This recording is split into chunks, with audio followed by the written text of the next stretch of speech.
आप देख रहे हैं आज़ाद न्यूज़। मैं भागलपुर से संवाददाता चंद्रशेखर कुमार।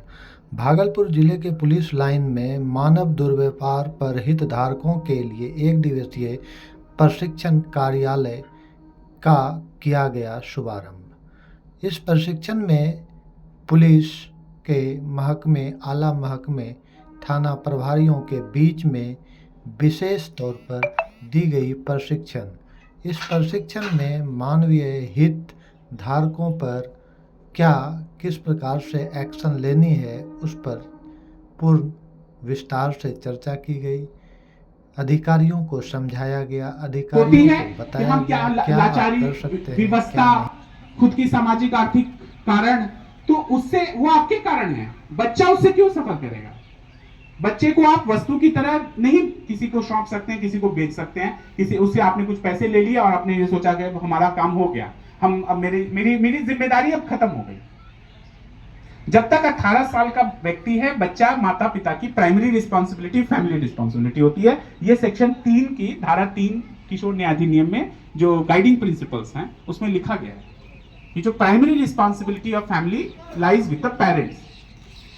अगर पेरेंट्स सक्षम नहीं है, अयोग्य हैं, तब स्टेट इंटरवीन करेगा, राज्य प्रोटेक्ट करेगा बच्चे को। इसीलिए ये गृह, ये CWC, JJB, ये तमाम वन स्टॉप सेंटर्स और ये जितना भी निर्भया फंड के जो भी एक जिसको कहते हैं हेट्रेड, उसके प्रति जो है कि नफरत की भावना, कि ठीक है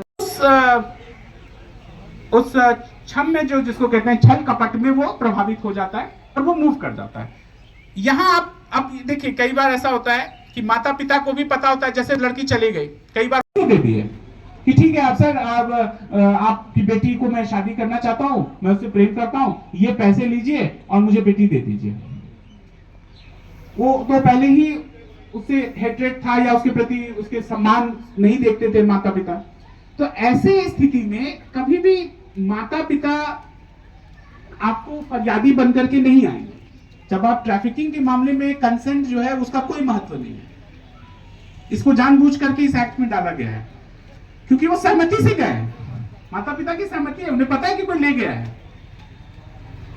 वो फरियादी नहीं बनेंगे, वो नहीं आएंगे आपके पास शिकायत करने। विक्टिम तो जब तक रेस्क्यू नहीं होगा तब तक कोई वो बताएगा नहीं, तो जब तक रेस्क्यू नहीं होगा तब तक वो शोषण के चक्र में चलता रहेगा। तो यहां पे ऐसी स्थिति में कैसे उन बच्चों को आपको स्वतः संज्ञान, जिसको हम कहते हैं कि स्वतः प्रेरणा से ही ट्रैफिकिंग को आप निदान कर सकते हैं। आपको कोई इंटेलिजेंस मिलेगी, कहीं इनपुट मिलेगा, बच्चे ड्रॉप आउट हैं। स्थानीय स्थान में जब आप जाएंगे समीक्षा करने, देखेंगे बच्ची स्कूल नहीं जा रही है, तो हमें अपनी बेटी दे दो। नाबालिग की बात करें, बालिग में तो कोई इशू ही नहीं है, बिकॉज वो स्वतंत्र हैं, वो अपनी मर्जी से जहां जा सकती है, जहां विवाह करना चाहे, ना करना चाहे, जो भी करना चाहे वो उसकी इच्छा पर निर्भर है। लेकिन नाबालिग की स्थिति में बच्चे के कंसेंट का कोई कंसेंट नहीं होता है। बच्चा अगर अपनी मर्जी से भी अगर जा रहा है तो भी नाबालिग के साथ किसी भी तरह का संबंध स्थापित करना, किसी भी तरह से उसके साथ कोई दुष्कर्म या उसको पीड़ा पहुंचाना, उसको चोट पहुंचाना या उसके साथ उसके अधिकारों का हनन करना, यह शोषण के श्रेणी में आता है। बाल विवाह पर अभी सुप्रीम कोर्ट ने एक बहुत बड़ा ऐतिहासिक जजमेंट दिया है। कोई बता सकता है बाल विवाह, और उसको बहुत सारी चीजों से, बहुत विषयों से जोड़ा है, कोई बता सकता है क्या निर्णय आया है सुप्रीम कोर्ट का बाल विवाह को लेकर के?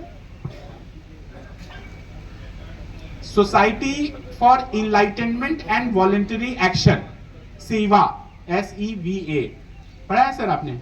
Society for enlightenment and voluntary action versus union of India. ये 18 अक्टूबर 2024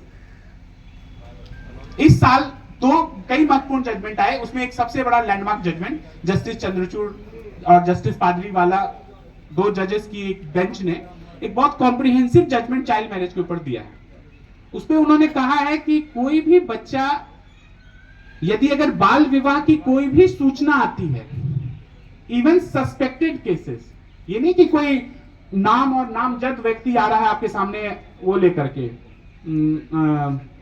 कंप्लेंट लेकर के, अगर कोई सस्पिशियस बता रहा है, इवन एनोनिमस कंप्लेंट्स आ रही हैं आपके पास, कोई गुमनामी व्यक्ति आपको कॉल कर रहा है या कहीं से बता रहा है कि बाल विवाह कहीं हो रहा है, फौरन कार्रवाई होनी है।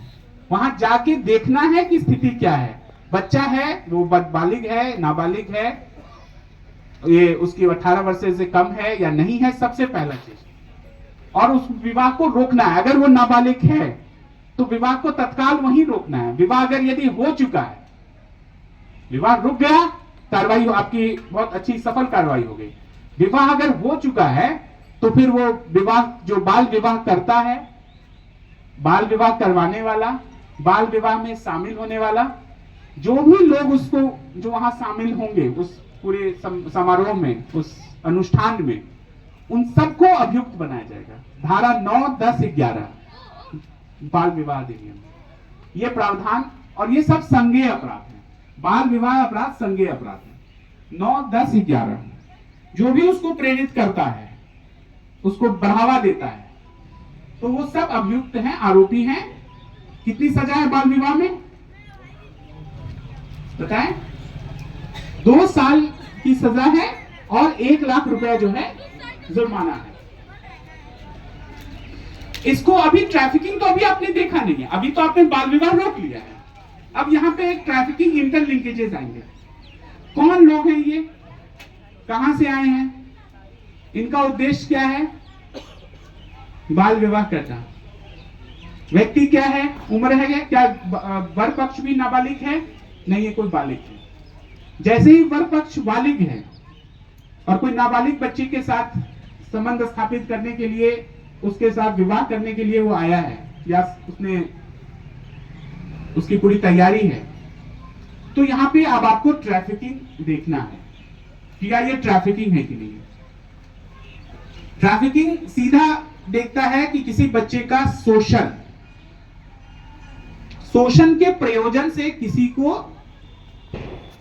नियुक्त करता है, ट्रांसपोर्ट करता है, कहीं एक जगह से दूसरी जगह ले जाता है, ट्रांसफर करता है, यानी मैंने बच्चे को लिया, उसको मैंने किसी और को दिया, कोई एजेंट है उसमें जो वो फैसिलिटेट करता है कि हाँ ठीक है, मैं जानता हूं इसको, अच्छा परिवार है। अब यहाँ पे डिसेप्शन आप कैसे पता लगाएंगे?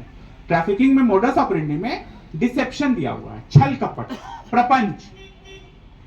तो कोई कहता है कि मैं जानता हूं इस व्यक्ति को, बहुत अच्छा है, एब्यूज ऑफ पावर, सरपंच है गांव का, वो कहता है कि हाँ वो, उसको भी कुछ पैसे मिले होंगे, या कोई मजदूरी, अभी तो बालश्रम की बात कर रहे हैं, ये विवाह की बात कर रहे हैं।